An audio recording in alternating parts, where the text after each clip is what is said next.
Chai with Chitra, Social Talk.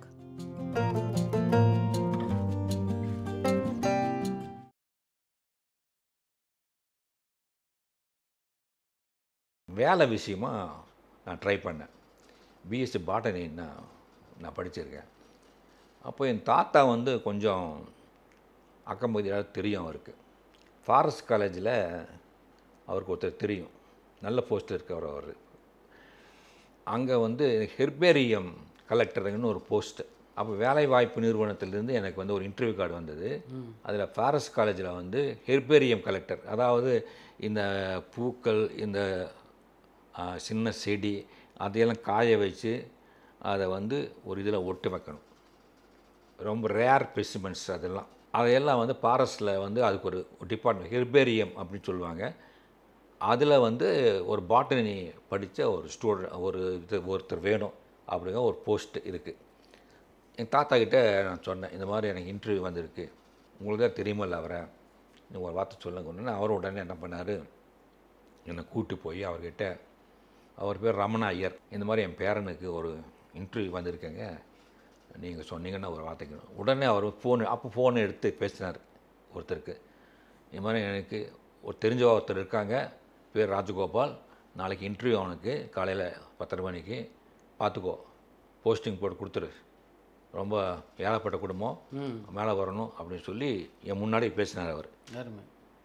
உடனே அப்போவே எனக்கு வந்து வேலை கிடைச்ச மாதிரி ஆயிடுச்சு. ஏன்னா அவர் பேச்ச எங்கள் தாத்தா சொன்னார், இவர் சொன்ன பேச்ச அவர் மீற மாட்டார், உனக்கு எப்படி வேலை கிடைச்சிடும் அப்படின்னு சொன்ன உடனே. அப்போ பார்த்திங்கன்னா சேலரி வந்து 550 ப்ளஸ் டிஏ எல்லாம் சேர்த்துனா ஒரு 750 ரூபா வரும். வீட்டில் ஒரே கொண்டாட்டம். ஏன்னா 750னா 75,000க்கு சமம். ஆமாம், இன்னைக்கு காலகட்டத்தில், இந்த காலத்தில் வீட்டில் அம்மாவுக்கும் அப்பாவுக்கும் எல்லாம் ஒரு சந்தோஷம், ஒரு கோலாகலமாக இருந்தால் மறுநாள் காலையில் சீக்கிரம் எழுந்திரிச்சு குளிச்சுட்டு பக்கத்தில் ஸ்ரீ ராமலிங்க சௌடேஸ்வரி அம்மன் கோயிலில் போய் அம்பாவை நல்லா கும்பிட்டுட்டு என்னுடைய சர்டிஃபிகேட்ஸ் எல்லாம் எடுத்து சைக்கிளில் அவளை கேரியரில் வச்சுக்கிட்டு போன நேரம் போய் அங்கே 10 மணிக்கு இன்டர்வியூ, நான் 9:30 மணிக்கே போயிட்டேன். போய் சைக்கிள் ஸ்டாண்டில் செஞ்சு பார்க்குறேன், கேரியரில் ஃபைலை காணோம். அதான் எங்கடா விழுந்தது ஃபைலு, அது கொஞ்சம் முதல்ல லூஸாக இருந்தது அந்த கேரியர். முதல்ல சைக்கிள் ஸ்டாண்ட் பின்னாடி கேரியர் இருக்கும், அந்த தூக்கிட்டு வைப்பாங்க, அது வந்து ஃபிக்ஸ் ஆகிடும். அது ரொம்ப லூஸாக இருந்தது முதல்லையே, இது எங்கேயோ விழுந்துச்சு, மேலே ஏறும்போது பள்ளத்தில் ஏறாச்சு. உடனே நான் போய் அங்கே வந்து பார்த்திங்கன்னா ஒரு 10-15 பேர் வந்திருக்காங்க இன்டர்வியூக்கு. ஒருத்தர் உட்காந்துட்டு அங்கே சர்டிஃபிகேட்ஸ் எல்லாம் வாங்கி சரி பார்த்துட்ருக்காரு. நான் போய் சொன்னேன், சார் சர்டிஃபிகேட்ஸ் எங்கேயோ விழுந்துருச்சு, நான் போய் தேடிட்டு அடித்து வந்துடுறேன். என்ன ஆளாடி திட்டுட்டு 10 மணிக்குள்ளே வரணுங்க, இல்லைன்னா நான் பேர் எடுத்துருவேன் அப்படின்னு சொன்னார். வந்துடுறேன் அப்படின்னு சொல்லிட்டு உடனே சைக்கிள் எடுத்துகிட்டு போய் பார்த்தா தேடிட்டு போகிறேன். வீட்டிலேருந்து ஒரு 3 கிலோமீட்டர் இருக்கும் அந்த ஃபாரஸ்ட் காலேஜுக்கு என் வீட்டுக்கும். தேடிட்டு போகிறேன், இந்த பக்கம் அந்த பக்கம் போய் கேட்குறேன், பக்கத்து கடையெல்லாம் ஏறி கேட்குறேன், ஏதாவது ஃபைல் வந்தாங்க. யார் நான் பார்க்கலன்னு சொல்லிட்டாங்க. அலைஞ்சிட்டு வந்தேன். 10 மணிக்கு முடிஞ்சு அவர்கிட்ட போய் சொன்னேன், ஃபைல் கிடைக்கலைங்க, எங்கே விழுந்துன்னு தெரியல அப்படின்னா. அந்த இன்டர்வியூ பண்ணுறவர் என்ன பண்ணாருன்னா, அங்கே ராஜகோபாலன் ஒரு கேண்டிடேட் இருக்கார கேளுன்னு கேட்டவுடனே ஆமானவுடனே என்னை கூப்பிட்டார். ஏன் இன்னும் கொடுக்கல சர்டிஃபிகேட் சொன்னார். காணாமல் போயிடுச்சுன்னு. காணாமல் போயிடுச்சா அப்படின்னு சொல்லி என்ன வந்து 2 வார்த்தை கடுமையாக பேசிட்டு, சரி இன்டர்வியூ அட்டன் பண்ணேன், நாளைக்கு 10 மணிக்குள்ளே கொண்டு வந்து எப்படியோ தேடி கொடுத்துரு, நான் பண்ணிடுவேன் அப்படின்னு சொன்னார். சரி, சர்டிஃபிகேட்ஸ் இல்லாமே அவங்ககிட்ட பேசி இன்டர்வியூ பண்ணாங்க. அதில் வந்து ஐவாஸ் இன்டர்வியூ தான், அவர் நமக்கு தான் போஸ்டிங்கிறத அவர் வந்து ஃபிக்ஸ் பண்ணிட்டார். அவர் போகும்போது சொன்னால் நாளைக்கு காலையில் 10 மணிக்கு சர்டிஃபிகேட்ஸ் எல்லாம் கொண்டு வந்து கொடுத்துட்டு ஒரு வாரத்தில் அப்பாயின்மெண்ட் ஆர்டர் வரும், ஜாயின் பண்ணிவிடு அப்படின்னு சொன்னேன். ஓகே, நான் வீட்டுக்கு வந்து சொன்னேன். வீட்டில் எல்லாம் திட்டினாங்க எல்லோரும், மறுபடியும் எல்லாம் தேடுன்னு கிடைக்கவே இல்லை. எப்படி நாளைக்கு காலையில் 10 மணிக்கு கொண்டு போய் கொடுக்கணும், என்ன பண்ணுறதுன்னு தெரியல. மறுநாள் காலையில் எழுந்து போய் அம்மன் கோயிலில் அழுதேன். போய் எனக்கு ஒரு நல்ல வேலை கிடைக்கிற நேரத்தில் என் சர்டிஃபிகேட்ஸ் காணாமல் போயிடுச்சு சார், என்ன பண்ணுறதுன்னு சொல்லி அம்பாள் கிட்ட கேட்டேன். வீட்டுக்கு வந்தேன், 9:45 மணி, என்ன பண்ண தெரியல. சைக்கிள் எடுத்து நேராக அவர்கிட்ட போய், சார் எனக்கு ஒரு நாள் டைம் கொடுங்க, போஸ்டிங் போட சொல்லிட்டாங்க, நீங்கள் கொண்டு வந்து கொடுக்கலன்னா அடுத்தவருக்கு போஸ்டிங் போட்டாகணும். உங்களுக்கு 11 மணி வரைக்கும் டைம் தர்றேன், இன்னொரு 1 ஹவர் எக்ஸ்ட்ரா கொடு. ஏன்னா அவர் வந்து உங்கள் மேலே ரொம்ப ஒரு இது இருக்கார், போட்டு கொடுன்னு சொல்லியிருக்காரு. திரும்பவும் வந்து வீட்டில் பார்த்து முடியல, 10:45 ஆச்சு, ஒன்றும் முடியல. சரி முடிஞ்சது அவ்வளோதான் அப்படின்னு சொல்லிட்டேன். அதுக்குள்ளே அங்கே அவர் எங்கள் தாத்தாவுக்கு ஃபோன் பண்ணி இது மாதிரி வந்து சர்டிஃபிகேட்ஸ் இல்லாமல் ஒன்றும் பண்ண முடியாது, போஸ்டிங் போடணும், போட்டு அடுத்த தினம் பார்த்துக்கலாம், அவங்க பேரனுக்கு ஏதாவது வந்ததுன்னா பார்த்துக்கலாம் சொல்லிட்டு வேறு போஸ்ட் போட்டேன். அப்போ 11 மணி கரெக்டாக. அது முடிஞ்ச உடனேயே அடுத்த ஒரு நிமிஷத்தில் ஒருத்தர் வந்து எங்கள் வீட்டுக்கு வந்து கேட்குறாரு, இங்கே ராஜகோபால் யாருன்னு கேட்டார். நான் தான். என்ன உங்கள் சர்டிஃபிகேட்ஸ் எல்லாம் சென்ட்ரல் தேட்டருக்கு பக்கத்தில் முத்து சலூன், இதெல்லாம் ஞாபகம் இருக்கேன் இன்னும், முத்து சலூன் ஒரு சலூனில் வச்சு எடுத்து வச்சுருக்காங்க. அவங்க வந்து கேட்டுட்டு போனாங்க இங்கே யாருன்னு சொல்லி. எனக்கு முன்னோட பேர் இருந்தால் ஞாபகம் வந்தது, நீ போய் வாங்கிக்கொண்டு சொன்னார். போனால் அந்த முத்து சலூனில் என்னுடைய சர்டிஃபிகேட்ஸ் ஃபைல் இருக்குது. அவர் சொல்கிறாரு, யாரோ ஒருத்தர் வந்து இங்கே யாரோ எடுத்து கொடுத்துட்டு போனாங்க, யார் தேடிட்டு வருவாங்க, கொடுத்துருங்கன்னாரு. நான் என்ன பண்ணேன், எடுத்து வச்சுட்டேன். அதுக்குள்ளே எனக்கு ஒரு வேலை வந்ததுன்னு சொல்லி கடையை பூட்டிட்டு போயிட்டேன். அதை கடந்து தான் போயிருக்கேன் நான் 2-3 தடவை அதை கடந்து போயிருக்கேன். அப்போ கடை பூட்டியிருந்தது. இவர் காலையில் கடை திறந்துருக்கார் 10 மணிக்கு மேலே. அதுக்கப்புறம் தான் இவருக்கு ஞாபகம் வந்திருக்கு. அதில் அட்ரஸை பார்த்து ஒரு ஆளை அனுப்பி 11 மணிக்கு முடியல. இப்போது நீங்கள் ஒன்று நினச்சி பாருங்கள், நீங்கள் எனக்கு கிடைக்க வேண்டிய வேலை ஏன் தவறுந்தது?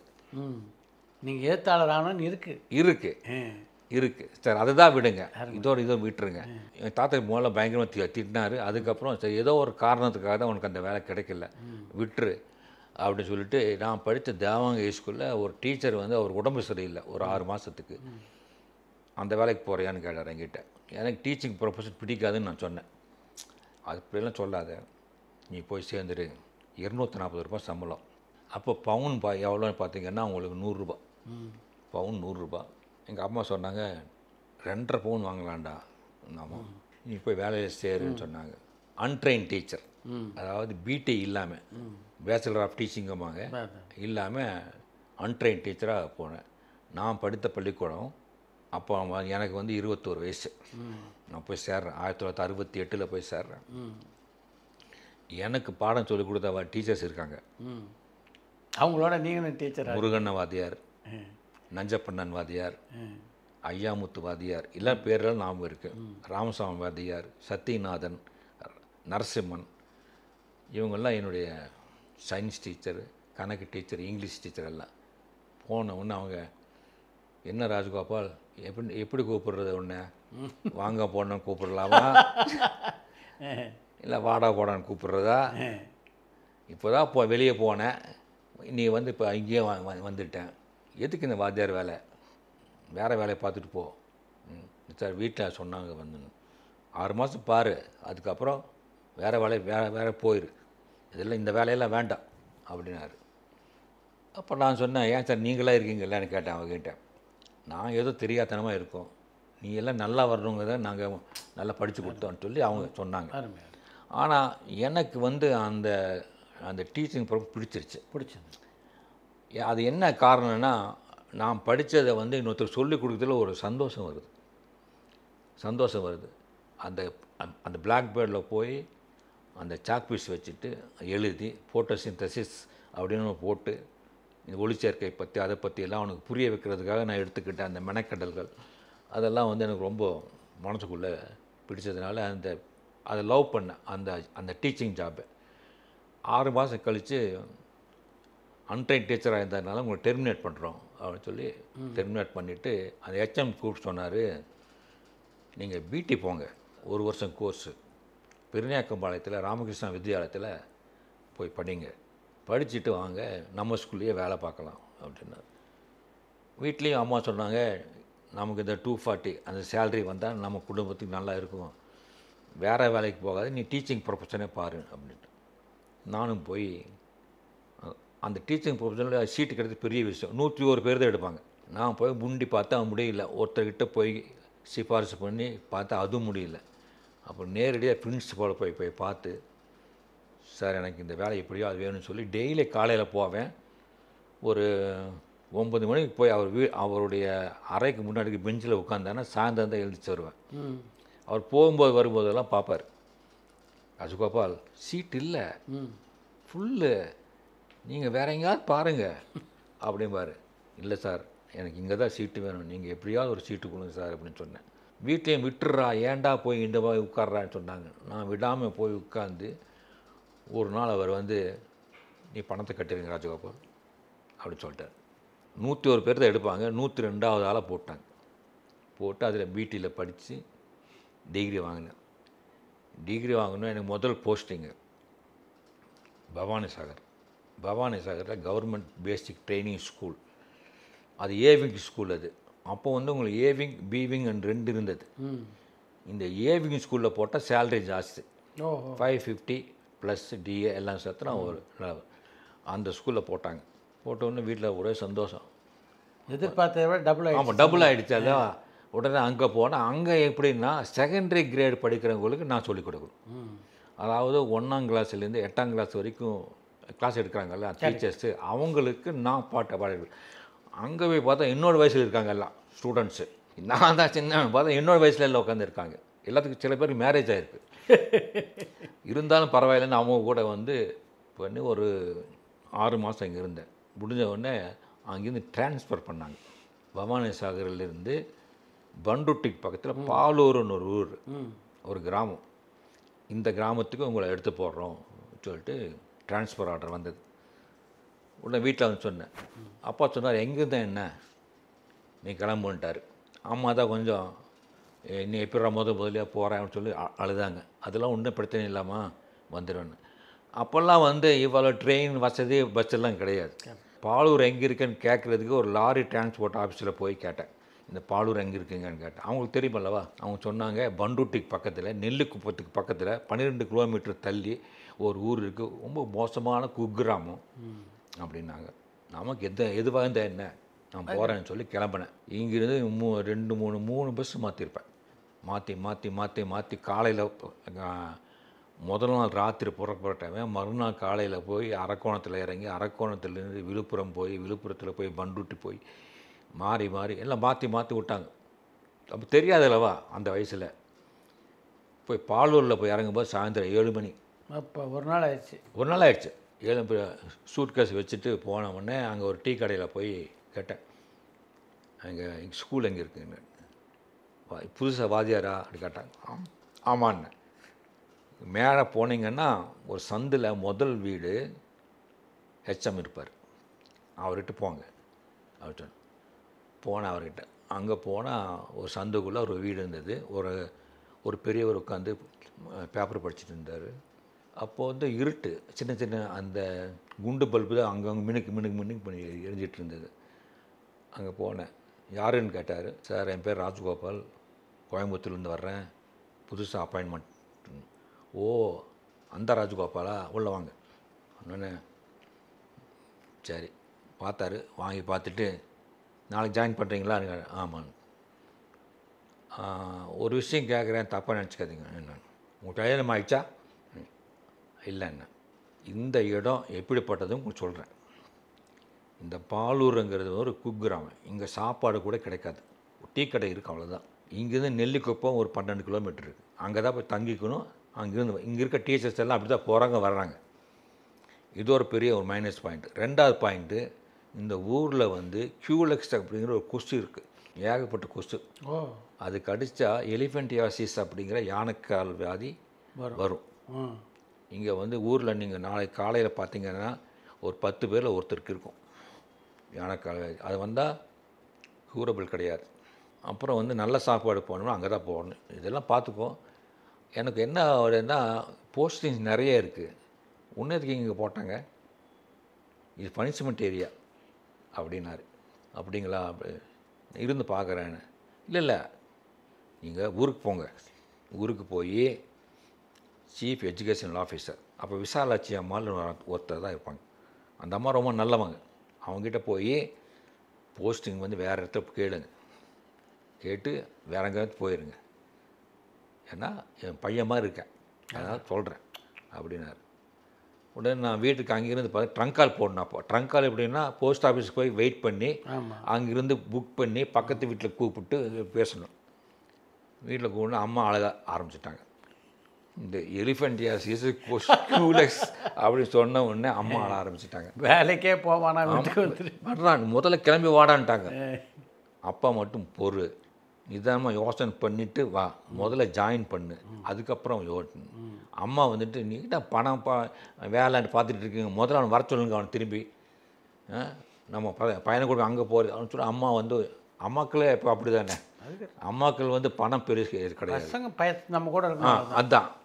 அப்புறம் அம்மா ஆரம்பிச்ச விட்டா அம்மா வந்து நீ வந்துடுறா, அப்பா பேச்செல்லாம் கேட்காதுன்னு சொல்லிட்டாங்க. எனக்கும் வந்து இவர் பயமுறுத்தி விட்டார் ரொம்பவும். உடனே சரின்னு அங்கேருந்து மூட்டை முடிச்சுட்டு ஜாயின் பண்ணாமல் வந்தேன்.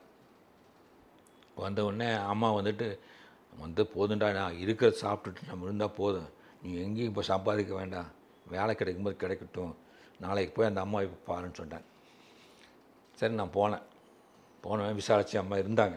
ஜாயின் பண்ணீங்களா பண்ணலை, இப்போ எதுக்கு வந்திருக்கீங்க கேட்டார். இல்லைம்மா வேறு இடத்துல ஏதோ போஸ்டிங் போட்டு கொடுத்தா பரவாயில்லை. ஓஹோ, அவர் சொன்னார் அவர் அப்படின்னாரு. ஆமாம் கொசு இருக்குங்க. அப்போ ஒன்று பண்ணுங்கள், தமிழ்நாடு பூரா போய் கொசு எங்கே இல்லைன்னு பார்த்துட்டு வாங்க, கொசு இல்லாத இடமா பார்த்து சொன்னீங்கன்னா நான் போஸ்டிங் போட்டு கொடுக்குறேன். என்ன பேச்சு பேசுகிறீங்க நீங்கள்? அவர் கொசு இருக்கு சொன்னால் ஓடி வந்துடுறதா நீங்கள்? அவர் இருக்கு இல்லையாங்க, மற்ற டீச்சர்ஸ் இருக்க இல்லையாங்க, மற்ற ஸ்டூடெண்ட்ஸ் இருக்கிற இல்லையாங்க, ஊர் மக்கள் இல்லையா, ஊர் இல்லையா அது? எலிஃபென்டியாஸ் உங்களுக்கு மட்டும்தான் வருமா, மற்றவங்களுக்கு வராதா? எதுக்காக வந்தீங்க, ஓடி வந்தீங்க நீங்கள்? ஏன்னா அந்த எச்எம்முக்கு வேண்டிய ஒருத்தருக்கு அங்கே போஸ்டிங் வேணும், அதுக்காக உங்களை துரத்து விட்டுருக்காரு. இது ஒன்றும் பண்ண முடியாது, உங்களை தூக்கி வெயிட்டிங் லிஸ்ட்டில் தான் போடணும் அப்படின்னு சொன்ன உடனே அது நொறுங்கிடுச்சு. அந்த டீச்சிங் ப்ரொஃபஷனுங்கிறதே நொறுங்கிடுச்சு. வெயிட்டிங் லிஸ்ட் போட்டால் ஒரு வருஷம் ஆகும். அதுக்குள்ளே அப்பா வந்து சரி டீச்சிங் ப்ரொஃபஷனை வேண்டாம், நம்ம பிஸ்னஸை கவனிப்போம், ஹேண்ட்லூம் சாரீஸ் பிஸ்னஸை, அதில் 500 ரூபா வருமா சம்பளம் உனக்கு, இதில் வேணால் எடுத்துக்கோ நீ அப்படின்னு சொல்லி அப்பாவோட பிஸ்னஸ். இப்போது எது என்ன இது பண்ணிச்சு, நான் பாட்டனி படித்தேன், வேலை கிடைக்கல, பிடி படித்தேன், டீச்சராக இருந்தேன், அதுக்கப்புறம் வந்து 2-3 ஸ்கூலில் அன்ட்ரெயின்டாக இருந்தேன். யூனியன் ஸ்கூலில் இருந்தேன், தேவாங்க ஸ்கூலில் இருந்தேன், பவானி சாகர் ஸ்கூலில் இருந்தேன். இத்தனை 5 வருஷம் டீச்சிங் ப்ரொஃபஷனில் இருந்த பிறகும் கூட என்னை வந்து இருக்க விடலை ஒரு சக்தி. இந்த காலம் செய்த மடைமாற்றம் இல்லைன்னா நீங்கள் ஒரு வாத்தியாராக கண்டினியூ பண்ணி இன்றைக்கி ஹெச்எம் ஆகி வீட்டில் உட்காந்துருப்பேன். ஹெச்எம் ஆகி ரிட்டையர் ஆகி வீட்டில் உட்காந்துருப்பேன். என்ன இந்த யாருக்கும் தெரியாமல் போயிருக்கும். உண்மை. ராஜகோபால் ஒரு ஹெச்எம்மாக மாறி இருப்பான். கரெக்ட். ஒரு ராஜேஷ்குமார் உருவாகிருக்க மாட்டான். அப்போ காலம் ஏதோ ஒன்று செய்யுது, காலம் வந்து ஏதோ பார்த்துட்டு இருக்கு. என்ன நீ இதுக்கானவன் அல்லடா, நீ போய் வந்து எல்லாருக்கும் தெரிகிற மாதிரி தான் உன்னை நான் கொண்டு போவேன்னு சொல்லி அப்பிருந்து எனக்கு அப்போ நமக்கு தெரியறது இல்லை. அப்பிருந்து எது நடந்தாலும் நன்மைக்கேங்கிற ஒரு இது வந்துச்சு எனக்கு. அருமை. கெடுதல் நடந்தாலும் நன்மைக்கே. இப்போது எனக்கு வந்து சர்டிஃபிகேட் காணாமல் போனது ஒரு மோசமான விஷயந்தான், ஆனாலும் அது நன்மைக்கே. அதுக்கு இருந்திருந்தால் பாரஸ் காலேஜில் சேர்ந்துருப்பேன், அங்கே போஸ்டிங் போயிட்டு அது முடிஞ்சிருக்கும் வேலை. டீச்சிங் ப்ரொஃபஸர் போயிருந்தால் அதுவும் இது. அந்த ஹெச்எம் என்ன திருப்பி விட்டார். எல்லாம் டேர்னிங் பாயிண்ட்ஸ் பாருங்கள். நல்ல சம்பளம், நிச்சயமாக அதே தொடர்ந்து கண்டினியூ பண்ணியிருப்பீங்க, வேறு தோணாதல்லவா. இப்போது ஃபஸ்ட்டு மீனாட்சி சுந்தரம் தான் பிள்ளையார் சொல்லி போட்டது. அவர் ஏன் கல்லூரி மலர் கதை கேட்கணும், நான் ஏன் எழுதி தரணும், அது ஏன் மாலை மசில் வரணும், இந்த 2 ஃப்ரெண்ட்ஸும் ஏன் இது பண்ணணும், எல்லாத்துக்கும் ஒரு காரணம் இருக்குது, எல்லாத்துக்கும் ஒரு லிங்க் இருக்குது. அப்போது நாம் செலுத்தப்படுறோம், ஒரு அம்பு மாதிரி நாம் செலுத்தப்படுறோம். அதனால் நான் அப்பிலிருந்து எது நடந்தாலும் வீட்டில் சொல்லுவேன் நான். அதுக்கப்புறம் இதை விட பெரிய விஷயம் நடந்தது. அப்பாவோட ஹேண்ட்லூம் சாரீஸ் பிஸ்னஸில் அப்போ 2.5 லட்சம் ரூபா, இன்றைக்கி 2.5 கோடி, 2.5 லட்சம் ரூபாய் பிஸ்னஸ் வந்து லாஸ். பாம்பே பார்ட்டிக்கு ஒருத்தனுக்கு போய் எல்லாம் சரக்கு கொடுத்து அவன் ஒரு ஃப்ராடு, அவன் ஓடிட்டான். போய் பார்த்தா கடையில் ஒன்றும் இல்லை, ஒரே ஒரு மாதத்தில் எல்லாம் புரண்டுடுச்சு. அப்பவும் சொன்னார், எதுக்கும் கவலைப்படாத, ஏதோ நம்ம முற்பிறவில தப்பு பண்ணியிருக்கோம், விட்டுரு, புதுசாக எதாவது பண்ணுவோம். ரொம்ப பேலன்ஸ்டு மேனாக இருந்திருக்காரு உங்கள் அப்பா. ஆமாம், எங்கள் அப்பா அம்மாவும் வந்து கொடுத்த தைரியம் தான் எல்லாமே. அவங்கெல்லாம் என்றைக்கும் உடஞ்சி போனதே கிடையாது. அருமை. அந்த ஒரு தைரியத்தில் வந்து நான் இந்த துறையில் நாம் சாதித்து காட்டணும் அதுக்கப்புறம் வந்து வீட்டில் என்ன பண்ணுறதுன்னு தெரியல, படித்து போய்க்கு எனக்கு சம்மந்தம் இல்லாமல் வந்து ஒரு கம்பெனியில் எண்ட்லெஸ் பெல்ட், நைலான் எண்ட்லெஸ் பெல்ட்டுன்னு சொல்லி மில்லுகளுக்கெல்லாம் போய் சப்ளை பண்ணுற கம்பெனி சேல்ஸ் எக்ஸிக்யூட்டிவாக ஜாயின் பண்ணேன். சேல்ஸ் அப்போ வந்து அதே சேலரி பார்த்தீங்கன்னா 450 ரூபா சேலரி. இப்போ இன்றைக்கி வந்து பார்த்திங்கன்னா ஒரு 50,000 ரூபாய் சம்பளம். மில்லுகளுக்கெல்லாம் போகணும். அங்கே தோல் பெல்ட்டில் ஓட்டிருக்கிறதுக்கு ஆல்டர்னேட்டிவாக நைலான் எண்ட்லெஸ் பெல்ட்டு, அதை பின் அடித்து தான் ஓட்டுவாங்க. பெல்ட்டில் பின் இல்லாமல் அந்த நைலான் பெல்ட்டு ஓடட்டும். அந்த பெல்ட்டு வந்து மில்ஸுக்கு போய் சப்ளை பண்ணணும், ஆர்டர் எடுக்கணும், பேமெண்ட் வாங்கணும், இதெல்லாம் வந்து எனக்கு கொடுத்தாங்க. இது ஒரு பக்கம் நடந்துகிட்டு இருக்கும்போதே இந்த சிறுகதைகள் வந்து அப்படியே கொஞ்சம் கொஞ்சமாக எழுத ஆரம்பிச்சிருந்தேன்.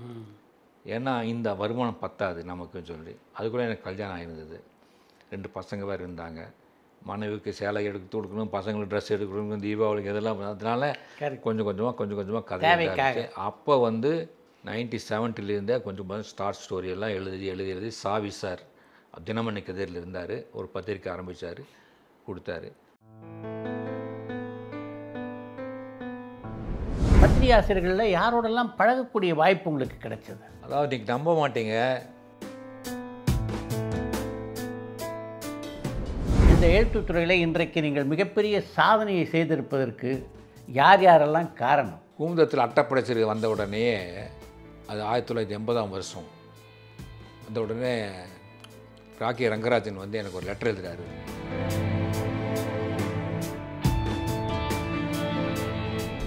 ஒரு கட்டத்தில் வந்து எனக்கு கிரைம் கதை மன்னனுங்கிற ஒரு பட்டத்தையே கொடுத்துட்டாங்க. அதாவது எனக்கு தெரியாமே முதுகில் வந்து ஒரு குத்திட்டாங்க, கிரைம் கதை மன்னன் ராஜேஷ். ஆனால்